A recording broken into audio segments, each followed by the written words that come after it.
దేవుని బిడ్డలారా, ఆయన అన్నారు, నా యందు విశ్వాసం ఉంచిన వాడు నాకంటే గొప్ప కార్యాలు ప్రభు చేస్తారని చెప్పారు. పరిశుద్ధాత్మ దేవుడు భూమి మీద ఉన్నంతకాలం దేవుడు కార్యాలు జరిగిస్తాడు.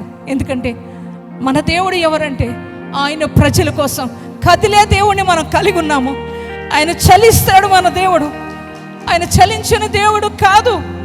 ఆయన మన జీవితంలో మేలు చేయడానికి ఆయన మన కోసం కదులుతున్న దేవుణ్ణి మనం కలుగున్నాం. నువ్వు బాధలో ఉంటే, సమస్యలో ఉంటే, కష్టాల్లో ఉంటే, కన్నీటి పరిస్థితిలో ఉంటే నీకోసం ఆయన కదిలే దేవుడు. నువ్వు భయపడవలసిన అవసరం లేదు. దేవుని బిడ్డలారా, మీ సమస్యలు ఆయన చూస్తున్నాడు, మీ బాధలు ఆయన చూస్తున్నాడు.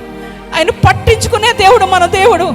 మన కోసం ఆయన కదులుతాడు. ఆయన ఎక్కడికైనా వస్తాడు. అగ్నిగుండంలోకి దిగాడు నా దేవుడు. దేవుని బిడ్డలారా, ఎక్కడికైనా మన దేవుడు వస్తాడు. ఏ రీతిగానే నీ జీవితంలో కార్యం చేస్తాడు. మనం ఆరాధిస్తున్న దేవుడు అంత గొప్ప దేవుని మనం కలిగి ఉన్నాం. మీరు నమ్మండి ఆయన్ని. ఏ మనుష్యుడి మాటను నమ్మవలసిన అవసరం లేదు. దేవుని లేఖనాన్ని నమ్ము, దేవుని నమ్ము. నీ దేవుణ్ణి, ఆయన అద్భుతాలు చేసే దేవుడు. ఆయన గూర్చి రాయబడినది, ఆయనంట మహాశ్చర్య కార్యాలు చేయగలిగిన ఒకే ఒక్కడు మనం ఆరాధిస్తున్న యేసయ్య. హల్లెలూయా. ఆయన ఒక్కడే ఆశ్చర్య కార్యాలు చేయగలిగిన దేవుడు.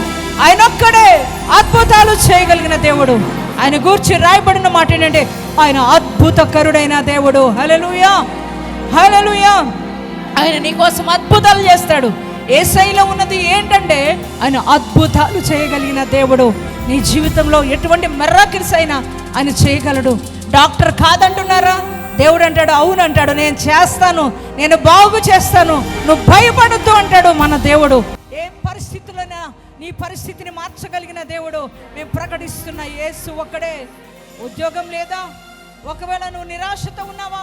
ఎన్నో ఇంటర్వ్యూస్కి అటెండ్ అయ్యి రిజెక్ట్ అయిపోయి వస్తున్నావా? నా టాలెంట్ సరిపోవట్లేదు, నాకంటే టాలెంట్ కలిగిన వారు గొప్పవారు ఉన్నారు, నాకు రాదేమో ఉద్యోగం అనుకుంటున్నావేమో. నువ్వు కృంగిపోవాల్సిన అవసరం లేదు.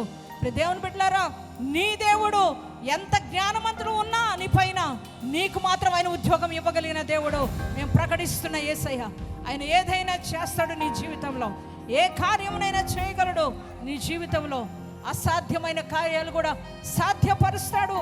నీ స్థితి ఈ రోజున దీనంగా ఉండొచ్చు, నీ పరిస్థితులు ఈరోజు దీనంగా ఉండొచ్చు, ఈరోజు నీ పరిస్థితులు అస్తవ్యస్తంగా ఉండవచ్చు, ఏ దిక్కు లేనివాడుగా దిక్కు తోచని పరిస్థితులను ఉండొచ్చు.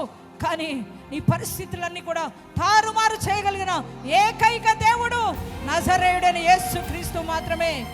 ఆయన పెంట కుప్పల మీద నుంచి దీనులను లేవనెత్తే గొప్ప దేవుడు మనం ఆరాధిస్తున్న దేవుడు. ఎక్కడ కూర్చోబెట్టడానికంటే ప్రధానులతో కూర్చోబెట్టడానికి. గట్టిగా చప్పట్లు కొట్టి దేవునికి స్తోత్రం చెప్పండి. అవును కదా, గొర్రెల దొడ్డిలో ఉన్నాడు దావీదు. ఆయన సింహాసనం ఎక్కడం అసాధ్యమైన విషయం. కానీ నా దేవుడు దావీదును రాజ సింహాసనం ఎక్కించి చూపించాడు. అదే దేవుడి రోజున నీ జీవితంలో కూడా అద్భుతం చేస్తాడు. నువ్వు నమ్మాలి అంతే. ఆయన శక్తిని నమ్ము, ఆయన బలాన్ని నమ్ము, ఆయన మహిమను నమ్ము, ఆయన ఔన్నత్యాన్ని నమ్ము. ఆయన నిన్న నేడు నిరంతరము ఏకరీతిగా ఉన్న దేవుడని నమ్ము.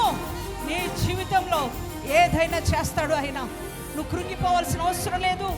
ఆయన నమ్మిన బిడ్డలు, దేవుని బిడ్డలారా, కృంగిపోవాల్సిన అవసరం లేదు. ఆయన ఎవరి దగ్గరికైనా వస్తాడు ఆయన. హల్లెలూయా. సహోదరి సహోదరుడా, నీ పరిస్థితులను చూసి కృంగిపోతున్నావేమో, నీకున్న బలహీనతను బట్టి కృంగిపోతున్నావేమో, నీకున్న ఆర్థిక పరిస్థితులను బట్టి కృంగిపోతున్నావేమో, నీ అప్పుల భారం అధికమైపోయి నీ శాలరీ చూస్తే చాలా రీతిగా నీ బిడ్డలకి కడుపు నిండా భోజనం పెట్టుకోలేని పరిస్థితిలో ఉన్నావేమో, ఈ అప్పులు ఎలా తీరుతాయని ఒకవేళ కృంగిపోతున్నావేమో.